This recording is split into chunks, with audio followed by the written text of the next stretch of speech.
kawan mana boleh. jemput datang makan hari ni dekat hotel, apa nama hotel?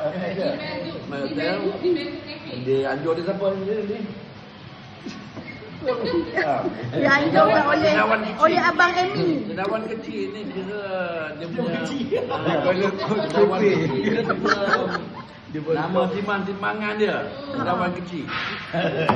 Jadi mana yang berminat dengan cendawan kecil boleh hubungi dia. Dia tengah keluar tu. Jadi boleh kita sama-sama menikmati cendawan dia. Terima kasih semua. Okey. Terima kasih pada pihak hotel ni kan jemput saya dengan Man kan. Sebenarnya bagi jamuan makan pada kami okey, makanan pun sedap dah. Terima kasihlah. Datang lagi. InsyaAllah. Assalamualaikum. Abali tengah Abali. Abang Ali. Hidup cendawan.